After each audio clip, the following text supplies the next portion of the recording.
My intense surprise, there was no one with him.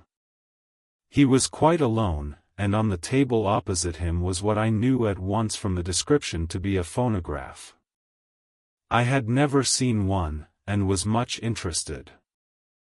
"I hope I did not keep you waiting," I said, "but I stayed at the door as I heard you talking, and thought there was someone with you." "Oh," he replied with a smile, "I was only entering my diary." "Your diary?" I asked him in surprise. "Yes," he answered. "I keep it in this." As he spoke he laid his hand on the phonograph.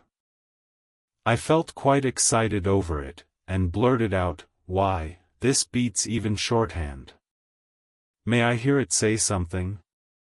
"Certainly," he replied with alacrity, and stood up to put it in train for speaking. Then he paused, and a troubled look overspread his face.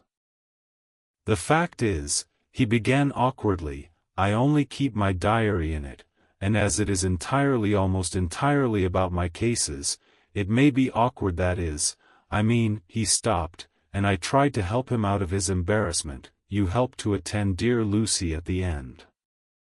Let me hear how she died. For all that I know of her, I shall be very grateful. She was very, very dear to me." To my surprise, he answered, with a horror-struck look in his face, "Tell you of her death? Not for the wide world." "Why not?" I asked, for some grave, terrible feeling was coming over me. Again he paused, and I could see that he was trying to invent an excuse.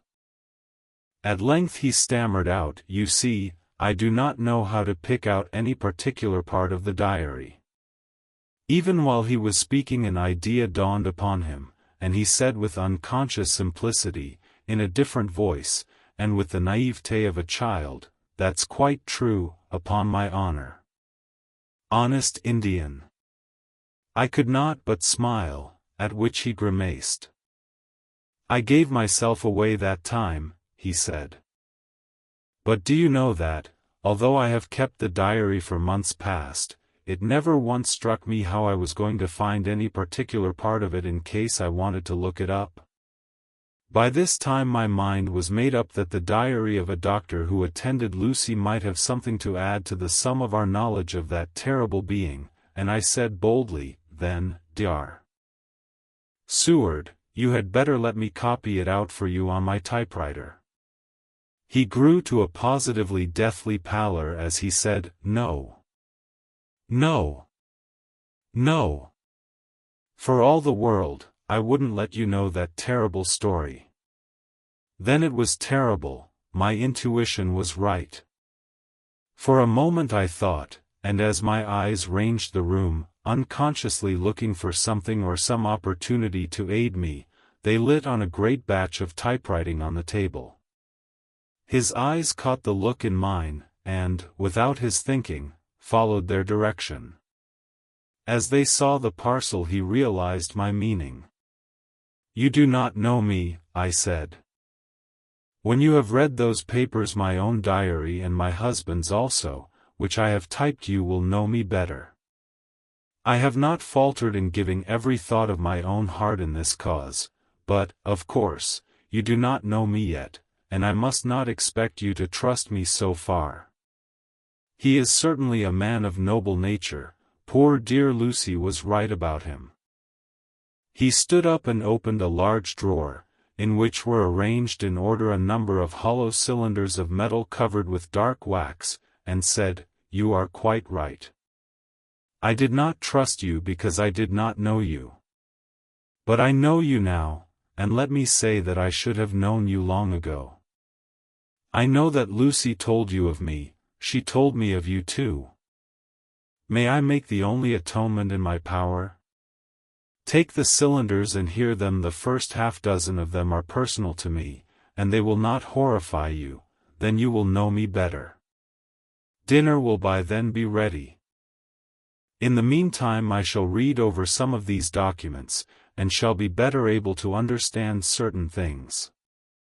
He carried the phonograph himself up to my sitting room and adjusted it for me. Now I shall learn something pleasant, I am sure, for it will tell me the other side of a true love episode of which I know one side already. Dar. Seward's Diary. September 29th. I was so absorbed in that wonderful diary of Jonathan Harker and that other of his wife that I let the time run on without thinking. Mrs. Harker was not down when the maid came to announce dinner, so I said, "She is possibly tired, let dinner wait an hour," and I went on with my work. I had just finished Mrs. Harker's diary, when she came in. She looked sweetly pretty, but very sad, and her eyes were flushed with crying. This somehow moved me much. Of late I have had cause for tears, God knows. But the relief of them was denied me, and now the sight of those sweet eyes, brightened with recent tears, went straight to my heart. So I said as gently as I could, "I greatly fear I have distressed you." "Oh, no, not distressed me," she replied, "but I have been more touched than I can say by your grief. That is a wonderful machine, but it is cruelly true. It told me, in its very tones, the anguish of your heart.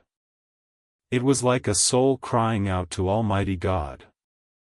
No one must hear them spoken ever again. See, I have tried to be useful. I have copied out the words on my typewriter, and none other need now hear your heart beat, as I did. No one need ever know, shall ever know," I said in a low voice. She laid her hand on mine and said very gravely, "Ah, but they must." "Must? But why?" I asked. "Because it is a part of the terrible story, a part of poor dear Lucy's death and all that led to it, because in the struggle which we have before us to rid the earth of this terrible monster we must have all the knowledge and all the help which we can get. I think that the cylinders which you gave me contained more than you intended me to know, but I can see that there are in your record many lights to this dark mystery. You will let me help, will you not? I know all up to a certain point, and I see already, though your diary only took me to September 7th, how poor Lucy was beset, and how her terrible doom was being wrought out. Jonathan and I have been working day and night since Professor Van Helsing saw us. He is gone to Whitby to get more information, and he will be here tomorrow to help us. We need have no secrets amongst us, working together and with absolute trust, we can surely be stronger than if some of us were in the dark." She looked at me so appealingly, and at the same time manifested such courage and resolution in her bearing, that I gave in at once to her wishes. "You shall," I said, "do as you like in the matter. God forgive me if I do wrong. There are terrible things yet to learn of, but if you have so far traveled on the road to poor Lucy's death, you will not be content, I know, to remain in the dark. Nay, the very end may give you a gleam of peace. Come, there is dinner. We must keep one another strong for what is before us, we have a cruel and dreadful task. When you have eaten you shall learn the rest, and I shall answer any questions you ask if there be anything which you do not understand, though it was apparent to us who were present." Mina Harker's Journal. September 29th. After dinner I came with Dr. Seward to his study. He brought back the phonograph from my room, and I took my typewriter. He placed me in a comfortable chair, and arranged the phonograph so that I could touch it without getting up, and showed me how to stop it in case I should want to pause. Then he very thoughtfully took a chair, with his back to me, so that I might be as free as possible, and began to read. I put the forked metal to my ears and listened. When the terrible story of Lucy's death, and all that followed, was done, I lay back.